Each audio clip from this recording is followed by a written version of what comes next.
De hecho, el tema de prostitución se puede ligar porque incluso puede ser uno de las causas que genera el tema de la trata. Usted tiene un libro muy bueno, muy interesante acerca del tema de trata de personas. En el podcast hemos cubierto un poco frente al aspecto internacional de la trata, pero me gustaría que nos contara un poco cómo se presenta el tema de la trata de personas en Colombia específicamente. Sí, el delito, mejor dicho, el tipo penal de trata de personas, artículo 188A del Código Penal, es un ejemplo de lo que debe ser en materia de técnica legislativa un buen tipo penal. Está perfecto. Maravilloso. Perfecto. El problema es que no lo aplicamos. Wow. ¿Pero por qué? Porque la norma social se impone sobre la jurídica. Entonces, ese delito se hizo de una manera tan simple para que ni siquiera tuviera medios comisivos. Es decir, usted solamente requiere captar, trasladar, acoger o recibir a otra persona con la finalidad de explotarla. Sencillísimo. O sea, solamente uno de esos verbos rectores más la finalidad. Ya, nunca se tiene que concretar la explotación y, ojo aquí, usted no tiene ni que engañarla, ni que llevarla por la fuerza, ni que amarrarla, nada. Es un delito de mera conducta más no de resultado. Exacto. Todos los medios comisivos fueron sustraídos de ese delito para que fuera mucho más fácil la judicialización. Pero ¿qué es lo que ocurre en materia de prostitución? Que como de facto se ve como un trabajo, entonces ¿cuál explotación? ¿Cuál trata? Claro, no hay nunca se disfraza. No hay nunca tratantes, entonces Colombia está llena de víctimas de trata de personas, pero no hace una búsqueda activa de víctimas. Otros países como Perú, como Argentina, que no tienen los problemas nuestros, nos superan en más de 6 veces las víctimas que rescatan. O sea, imagínense cómo está el negacionismo en Colombia. Entonces, eso es el diagnóstico, un negacionismo total. De hecho,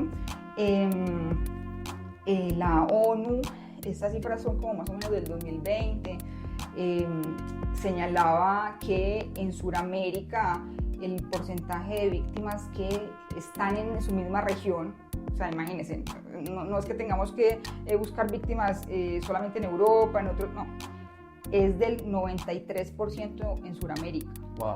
O sea, aterrador. La mayoría de víctimas de trata de personas son en nuestro territorio internas. Tremendo. Eso quiere decir que no sirven nuestros instrumentos porque no los estamos empleando. Y vivimos en un negacionismo, como usted lo decía. De hecho, es importante resaltar que este asunto no solamente se da en personas de nacionalidad colombiana. Y ahí podemos un poco comenzar a expandir el espectro porque no es un secreto que la crisis migratoria, por ejemplo, ha sido una de las causas por las cuales hay muchas mujeres que entran al país y comienzan a ser víctimas de este tipo de situaciones. Me gustaría preguntarle cómo se puede reparar el daño. Vamos directamente a la reparación de mujeres que por esa movilidad, por ese tránsito y cambio de país han tenido que verse afectadas acá en Colombia. ¿Qué debería hacer el Estado para ello?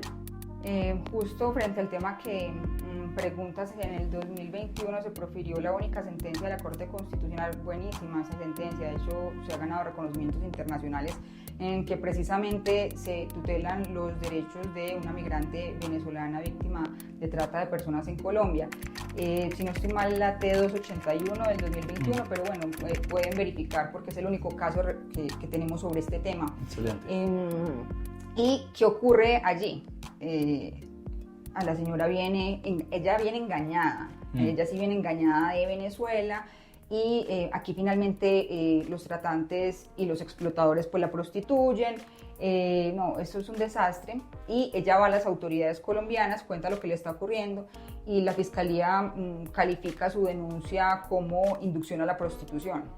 Esto va a tener repercusiones muy importantes porque pues para las víctimas de trata de personas por ley pues se consideran algunas medidas inmediatas, en fin. Okay. Desde el 2005, de hecho tenemos una ley muy buena, pero hay que aplicarla, la 985 de 2005, que nos trae todo un marco de protección a las víctimas de trata de personas. El caso es que como pues no se calificó el delito como tal, entonces se le negaron todas las ayudas y la asistencia que tenía por ser víctima de trata de personas.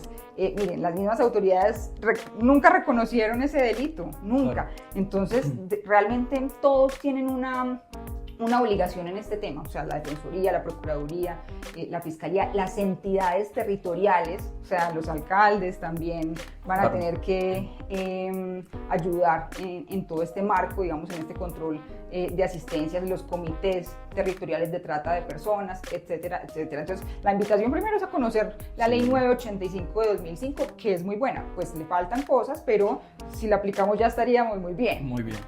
Entonces miren cómo, insisto, la norma social se impone sobre la jurídica porque terminamos diciendo algo que la ley no dice. Claro, ¿sí? Y al final, tergiversando. Realmente esto, a la víctima, por ejemplo en el caso de la señora, para ella, digamos que se dio una investigación, se pudo aplicar una pena y la víctima puede quedar tranquila porque hubo alguien que fue castigado. Pero si no se tipifica correctamente, las cifras, por ejemplo, no hablan y no nos muestran la realidad. Porque deben haber muchas cifras en torno a la inducción a la prostitución, por ejemplo, pero no hay suficientes cifras frente a trata de personas porque no se aplica. Pero fíjate, por ejemplo, que el delito también de inducción a la prostitución parece también derogado. O sea, mejor dicho, el capítulo de explotación sexual del Código Penal parece que no existiera, porque subyace una naturalización de la cosificación, al menos de mujeres, niñas y niños. Y tenemos una deuda como país, yo creo que no solamente Colombia, y esto lo digo punto aparte, no específicamente en temas de trata o de prostitución, sino también en temas migratorios. Hace unos días tuve que hacer una diligencia, por ejemplo, en el consulado de Venezuela, y vi tanta gente a la cual no se le atendía de buena manera, la cual estaba pasando por momentos muy complejos, que su familia estaba en otro lado. Tenemos una deuda, me parece a mí, como continente frente a lo que se ha hecho con Venezuela, y que ojalá podamos en algún momento sopesar y reparar esa deuda, porque no solamente en delitos de explotación sexual se ha visto, sino en muchos otros temas. Por ejemplo, hay niños que son traídos desde otros países como migrantes y que en Colombia no ven otra salida sino unirse a bandas, entrar a la delincuencia, y que lo único que conocen es la delincuencia. Hablábamos hace poco con el doctor Juan Felipe Daza, que estuvo en el capítulo anterior del podcast, y él nos hablaba de los autores por convicción y nos decía, venga, es que en Colombia se debe trabajar este asunto de autoría por convicción, porque no se le puede castigar de la misma manera a una persona que comete un delito sabiendo que eso es delito y que ha tenido todas las oportunidades para comportarse conforme a derecho, como lo exige la culpabilidad, porque hay gente que crece en contextos donde no le es reprochable actuar de manera distinta porque no conoce otros frentes, por ejemplo, los que crecen en el conflicto, los que crecen, incluso me atrevería a decir, en contextos de prostitución o en contextos de trata. ¿Le parece a usted que en temas de culpabilidad, por la ausencia de culpabilidad, se podría declarar inimputable a una persona que no ha conocido otra realidad, que viene, por ejemplo, víctima de la trata?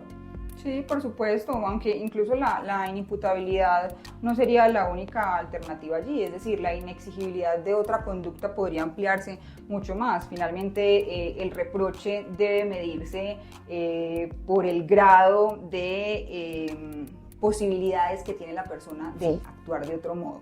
Y cuando usted está en un contexto en el que ha sido marginado, en el que ha sido maltratado siempre, que incluso ha generado consecuencias cognitivas, etcétera, etcétera, pues usted tiene que hacer la evaluación propia de la culpabilidad, que es ese vínculo entre el hecho cometido y lo que se va a reprochar. Entonces sí, pueden haber situaciones en las que pues mujeres en situación de prostitución o bueno, de trata de personas ante la comisión de conductas delictivas pues no sean culpables, sí.